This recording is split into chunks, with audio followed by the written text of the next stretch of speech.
You're watching the Using Technology Better Show. Practical tech tips for teachers.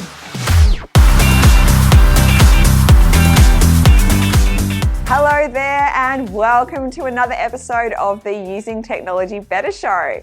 Coming to you today from two studios, I'm Samantha here in Melbourne.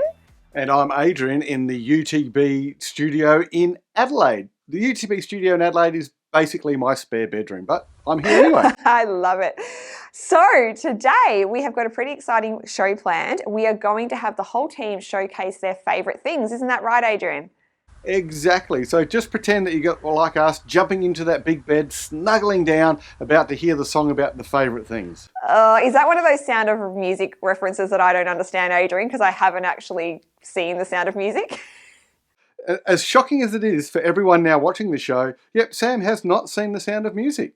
But the whole theme this month is looking at our favourite things. Well, if we go into another lockdown here in Melbourne, which we probably will, I'll be sure to watch it. So, without further ado, let me hand over to our newest team member here at UTB, the lovely Nicole, ready to show us her favourite thing. These are a few of my favourite things. Thanks, Sam. So I reckon my tool is the best of the bunch, and that is Google Keep.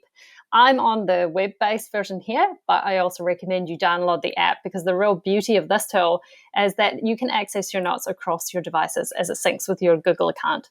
So to find that on the web-based version, you can come into your app launcher and click onto the Keep icon, or you can go to keep.google.com. When I come in to take my note, I get a few options. So I'm just going to pop some content in here to show you what it can do. I can add reminders for my note so that I know I need to come back to it. I can add a collaborator by putting their email into this box here, which means they can also edit my note. And then I can also add images as well as drawings. Now, drawings are great if you want to take some meeting notes by hand with a stylus.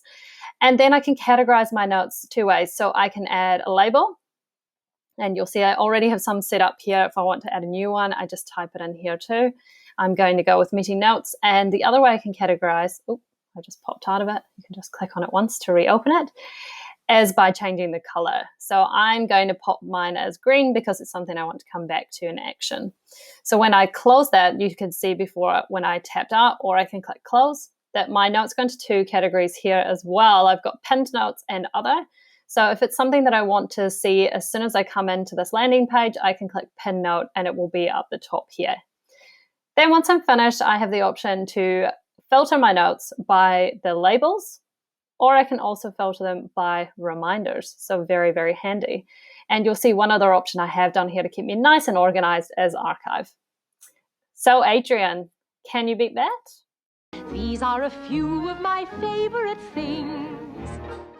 Thanks, Nicole. Well, I can actually raise the bar a bit because your favourite thing is probably the least favourite thing around. Let's have a look at what I've got. Well, it's actually quite simple. It's the camera. Now, it can be on, say, an iPad here, or it could even be on, say, a Surface device. Now, as long as you've got a front and rear-facing camera, which is just here, you can film stuff very easily, and the students can use this as their monitor to film something straight in front of them. Now, it's a great learning tool because what you can do is you can make a video and then ink on the screen to actually add clarity to what you're trying to show. Or put a dinosaur on the kitchen table. But even better than that, students can film themselves describing their learning. So automatically they are becoming a digital producer.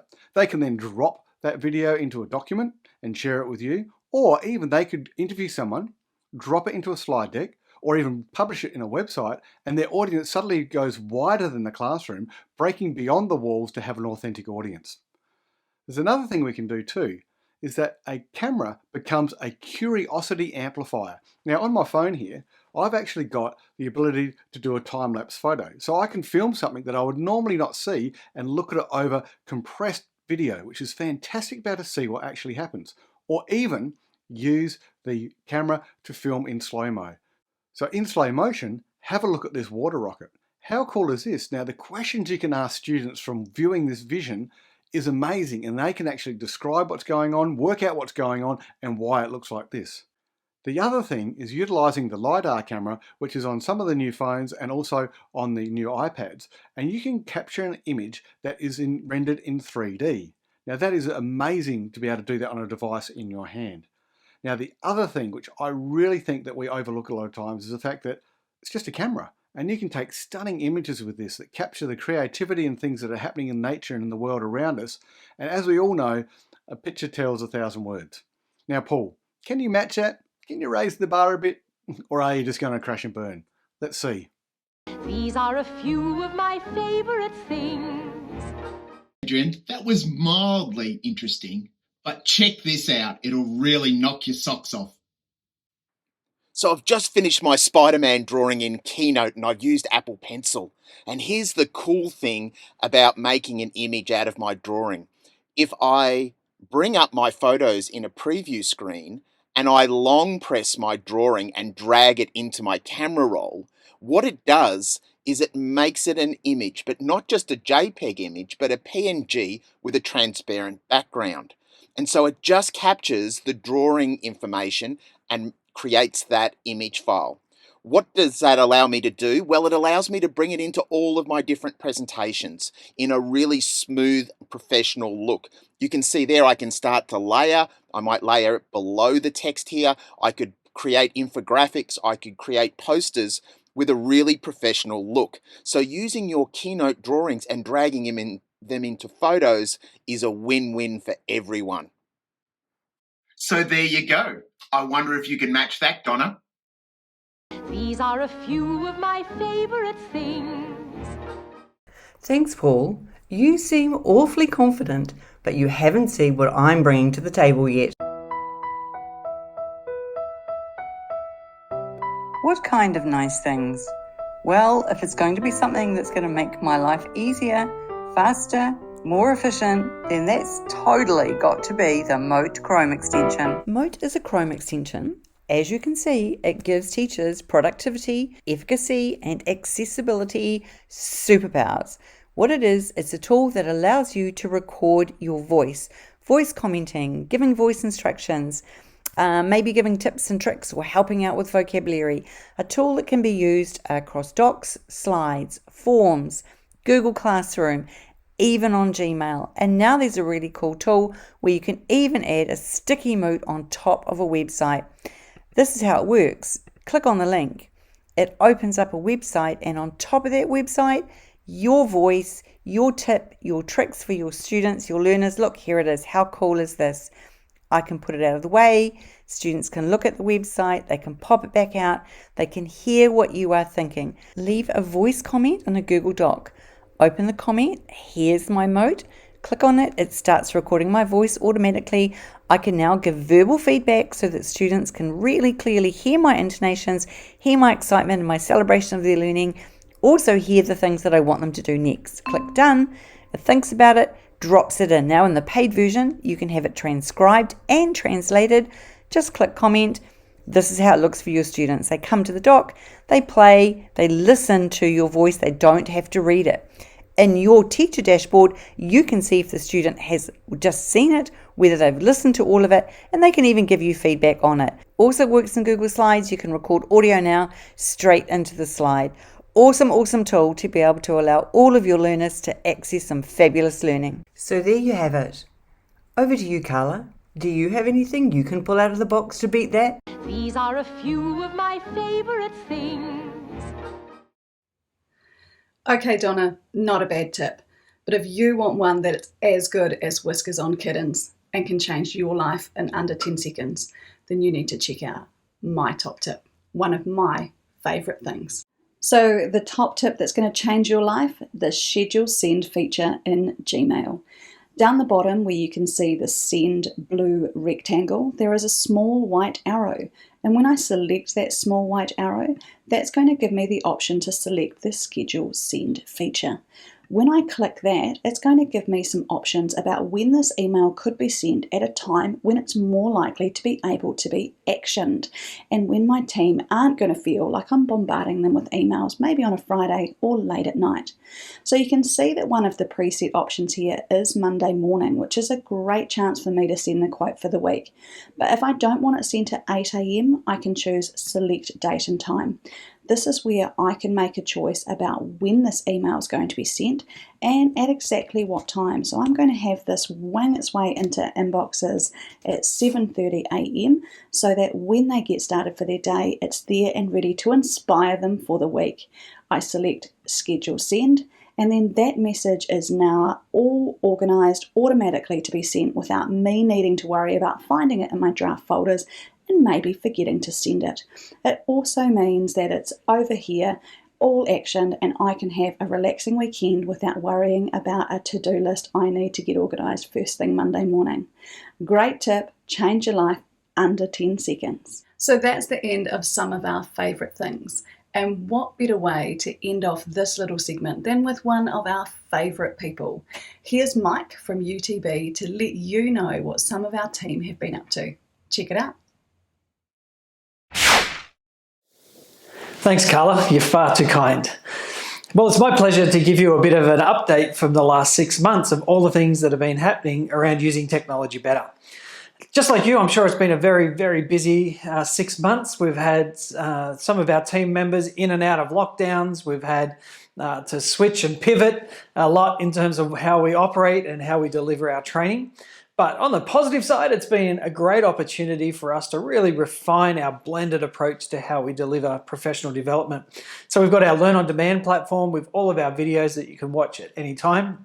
We've got our online training, and we've seen schools and businesses take anywhere from 60 minutes, 90 minutes, up to a whole day online. And the team have worked really, really hard to not just be another webinar or not just be another online session, but to make it highly engaging. And some of the feedback that we've received has been amazing in terms of the impact that that professional development has had. And then obviously we've had the opportunity to still be in schools and businesses and doing our face-to-face training. And so the team over the last 6 months has worked incredibly hard on new products and new offerings and different ways of developing that training, just so that we can still deliver a great impact to you, the customer.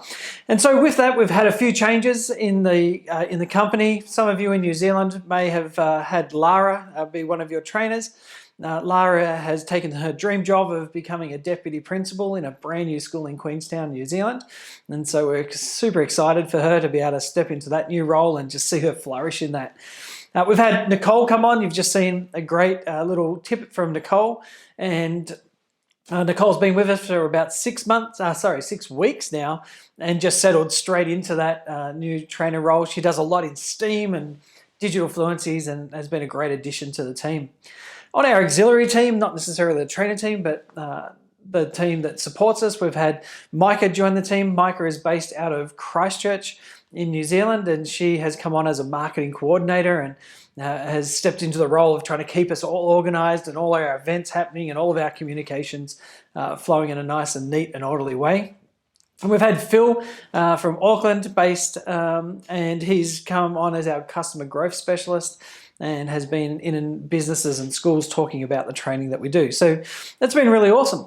We've also created a whole new training arm in our business where we do technical training, and that technical training enables us to train teachers and IT people about the infrastructure side of things. And so we've brought Joe, Joe's based out of Taupo in New Zealand, onto the team, and he's working with Glenn, who's based in Australia, in our technical training team. And so they're able to provide independent audits where we can have a look at your infrastructure and give you some recommendations and advice without you feeling like we're just trying to sell you something, which we're not, because we don't do any of the doing and we don't sell you any products as such. So we're just completely independent advice as to what could be best practice. So if you'd like to get an independent audit, or you'd like to have your staff trained and upskilled so that everything is running smoothly and securely, then just reach out. We're more than happy to help.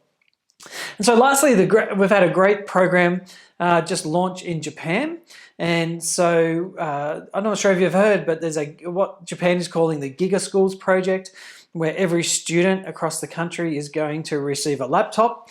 And traditionally speaking, Japan has been a fairly traditional education market, and so there's going to be a lot of upskilling needed for teachers to be able to use those devices in meaningful ways. And so our team have been working really closely with some interpreters, and they've taken our Learn on Demand videos and they've translated them into Japanese for the Japanese market. So lots been going on in different countries, different team members, different products, different ways we've been delivering. It's been a great 6 months, and we're really looking forward to the next 6 months working alongside you and doing whatever we can to support you so that you can use technology better. Sam, back to you. Hello there again. Thank you so much, Mike. There is certainly so much going on around the team here at Using Technology Better, so it's great to hear the updates. And thank you so much, everyone, and Adrian for sharing all of your favourite things. It's really inspired me to check out The Sound of Music. So thanks, Adrian. Wasn't that great? That was fantastic. Thanks, Sam. And also, there's a good thing to do now is grab one of those favourite things and give it a crack in your classroom to see how well you can use it and apply it, to see if it becomes your favourite thing as well. Ooh, good tip for putting learning into action. So that's it for the episode today. But if you do want to check out any of the resources or links we've mentioned, you can do so in the show notes. And if you have not already subscribed to the Using Technology Better YouTube channel, now is the perfect time to click that big subscribe button. So that's it from us for today, but we will see you again soon. Bye for now. See you, everyone. Bye.